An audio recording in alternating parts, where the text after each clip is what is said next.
Hey, welcome to Lawnmower Care. Today we have a good one. It's a Hilti DSH 900X, and we are going to do a pull rope on it.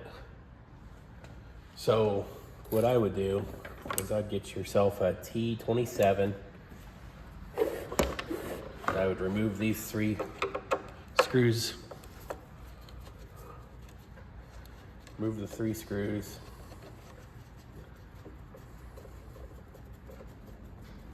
And we're going to just use basic tools instead of your electric stuff, just to, because most people just have hand tools. Because, this isn't something you deal with on a daily basis. I just want to show how it is, trial and error. Say you bought this saw, you needed a pull rope done, and you didn't want to go somewhere to get it done. Remove these 3 bolts.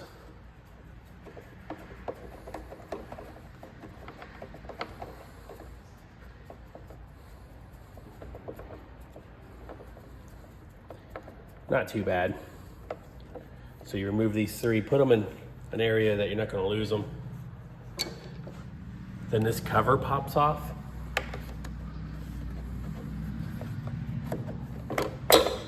Right there.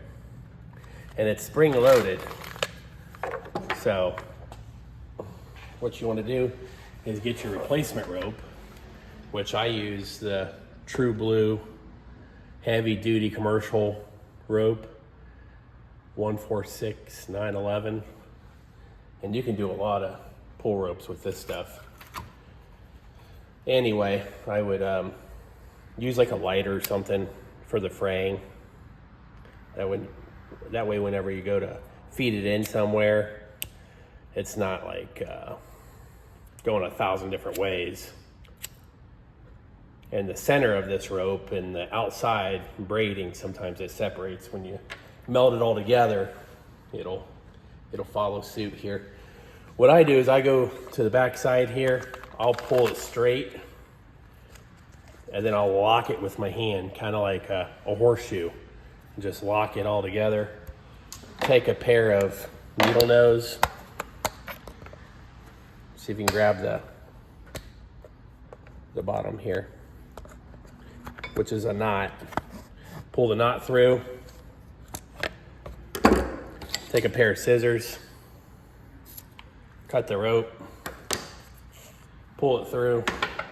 We'll measure it here in a second. We'll take the new rope.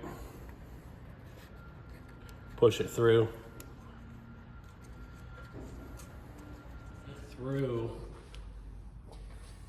the top here. So we're going to feed it through.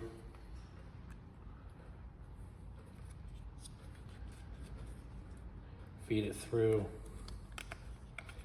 the spring-loaded wheel here.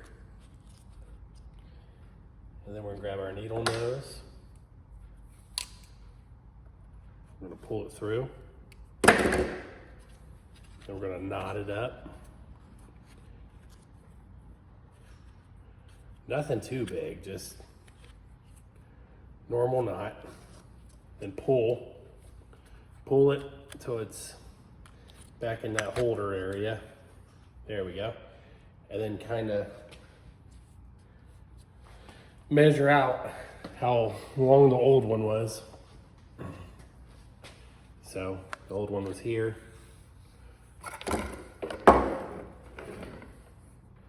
So about right here. So we'll walk it back, let it accept that much. And then we also have to remember that we had a handle.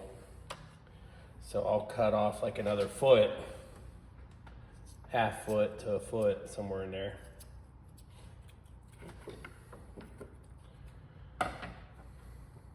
Because we want to get our handle, take the needle nose, pull it through. Okay, let's feed it back through the top here. I'm going to cut a little bit off so it's even again.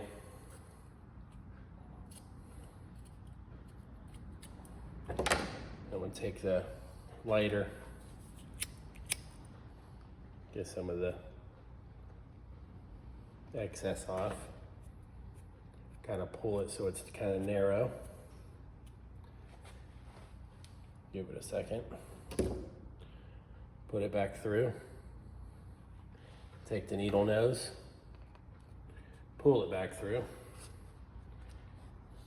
If you remember, we had a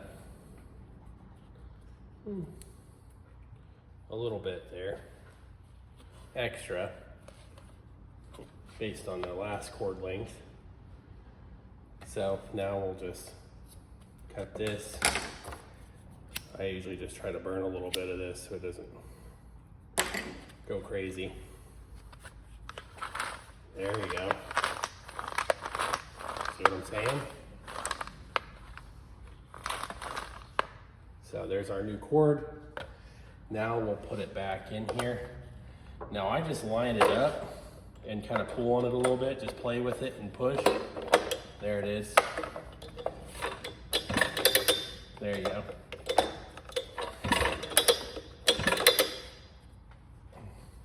And it goes back in there. So now what we need to do is take our 3 little bolts here and kind of feed them back through with the T27 and tighten them.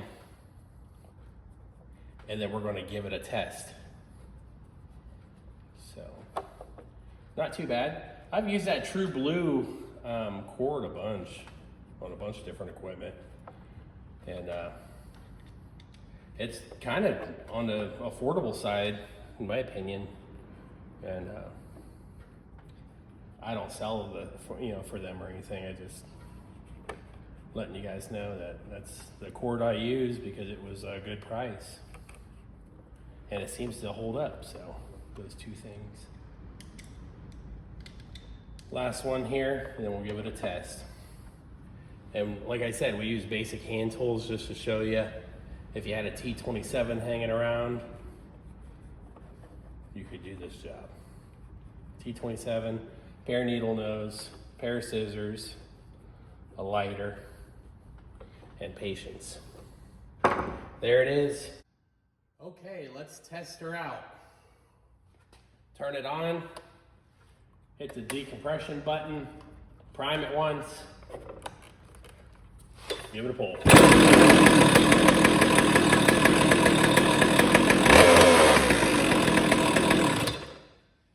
If you like what you're watching and you want to see more, please subscribe. Thanks for watching.